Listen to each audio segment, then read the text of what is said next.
Hello and welcome back to Simon's Rants. I'm Simon, and today I'm giving my second thought on Inglourious Basterds. Now, this is your spoiler warning. If you haven't seen it yet, you should go watch it. It is a great film. You can then come back and we'll talk about it then. So, Inglourious Basterds is a 2009 film written and directed by Quentin Tarantino, starring Brad Pitt, Eli Roth, Christoph Waltz, and many more. It's a great cast, it's a great crew, great director, great writer, and everything. This is one of my favorite movies of all time.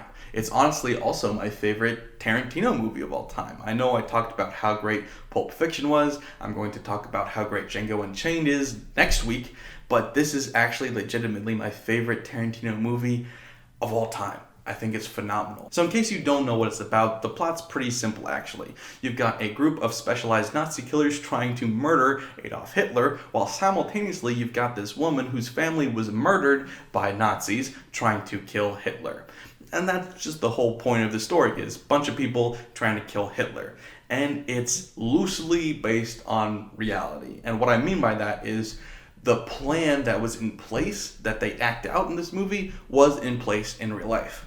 Biggest difference here being it succeeds in the movie. It did not succeed in real life. But this is the first example of Tarantino doing a what if you will. It's him taking a real life event and adding a what if spin to these events. So in essence, the what if in this situation is taking an attempted assassination on Adolf Hitler and saying, what if it actually succeeded? And this movie is so much fun. I didn't watch Tarantino movies as they came out for a while. I was too young for a lot of them. So I didn't see this when I came out, and I didn't see the movies that came out before it when they came out. So I wasn't aware of all of the swings of Tarantino's career up until this point, with the downswing of Kill Bill and Death Proof, when people were kind of starting to get tired of his stylism. Looking at it as a whole story arc, looking at the arc of his career, this is the triumphant return, where he stopped trying to pay homage to other people's movies and just genuinely started to make his own great, fantastic original movies again. And it is such a breath of fresh air. It is so entertaining. It is so well written. The dialogue is amazing. The action is great. The humor is quick and snappy. The scenery, just everything. I love everything about this movie. And it starts from the first scene on. The first scene, the opening scene, is debatably the best opening scene I've ever seen. So essentially, you've got Christoph Waltz's character, who plays this Jew hunter, if you will, trying to find Jews that are hiding throughout the countries, throughout Europe. And he goes to this farmhouse and is interrogating this man who he believes is hiding Jews. And he is, and you know that at a certain point through the scene, but you don't know that the whole time. And through the scene, it's very calm, it's very polite.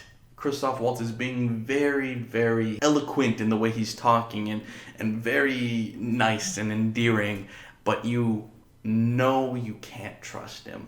And the tension is slowly building throughout the scene until eventually you are made aware that there are Jews hiding beneath the floorboards directly beneath them. And it is such a chilling scene. It is so tense, and the tension is just played perfectly and rises perfectly. It's one of the best scenes I've ever seen. I cannot give it justice just by talking about it. What I just said, it did not paint a good enough picture at all. If you haven't seen the movie, you just need to go watch it, at least that scene, because it's amazing. And speaking of Christoph Waltz, he is a great villain. He's one of my favorite villains of all time. I talked about previously that this movie and The Dark Knight were kind of tied together in a way in my head for a while, debating which one was better, which one I liked more, and it came down to the villain. And that was actually a really tough debate. I know Heath Ledger's Joker is iconic, one of the best villains of all time, but Christoph Waltz actually legitimately gives him a run for the money in this movie. That's amazing, and this movie is amazing. It's also just got great casting and acting by everybody. Brad Pitt is awesome in this movie. Everybody's awesome in this movie. They're all great, and I enjoy every second of this movie. It is phenomenal. It's practically flawless. It's the closest thing you can be to flawless without actually getting there. It's just, the writing, the directing, the pacing, the acting, the tension that's placed here and there and can be cut by a knife with the humor, and that's... It's all so good. I'm not even using real sentences to describe it. It's so good. I enjoy this movie so much. When it's tense, it's so tense. And then when it's funny, It's hilarious. You've got this character who's an informer to Brad Pitt's crew, and she's trying to help them sneak into the premiere where they're trying to blow up and kill Hitler. And she is an actress already, so she is using Brad Pitt and two other of his cohorts to pretend to be filmmakers with her. And that happened to be Italian because they're anticipating that nobody will be able to speak Italian, so they can just get by without talking. They did not anticipate, however, that Christoph Waltz's character is also fluent in Italian. And this scene is so comical yet so tense at the same time, because once you find out that he sees through them perfectly, you're so on edge. But that scene is played for laughs at the same time, because you've got Brad Pitt going, Gorlami. You've got Christoph Waltz like correcting and critiquing their Italian. Like, he's like, what's your name? It's De Coco. Say that again? De Coco. Once more with heart. And it's like, it's so good. I can't say enough good things about this movie. And this might end up being a pretty short review, because honestly, there's not much to criticize about it, because you've got the perfect amount of tension, you've got the perfect amount of comedy, you've got the perfect amount of action, it's even got the right amount of like sorrow and regret and just tragedy of war in it. Like, somebody might say that this is making light of World War II, that it's making fun of it. I disagree. I don't think that it's making light of the situation. I think that it is showing how people felt about the situation and asking the question of how could life have been different if we could have just caught him right then instead of later. It's Tarantino at his finest. Like, I get it. Tarantino's goofy, Tarantino's weird, Tarantino's over the top, Tarantino's quirky. You can say all of these different half negative things about Tarantino, but all of those negatives are also things that everybody loves who loves Tarantino.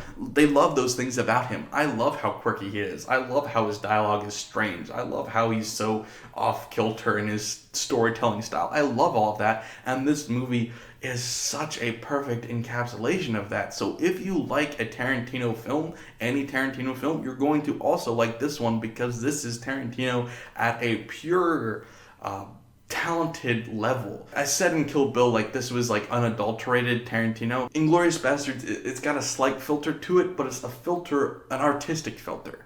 It's a great artistic representation of Tarantino at his best. I love this movie. There's not really any flaws I can think of other than, typical Tarantino flaws where it's just a little bit too over the top or a little bit too strange, but it's worth it. If you like his movies, you can put up with the weird little moments to get to the 99% of it. That's great. And that's how I feel about this movie. Is I give it a 9 to a 9.5 out of 10, because I don't know that Tarantino's ever made a perfect movie, but this is, in my opinion, as close as he got. So that's what I thought. Thanks for watching, guys. Please let me know in the comments below what you guys thought. Also, please like and share, and if you're new here, subscribe. Thanks, guys.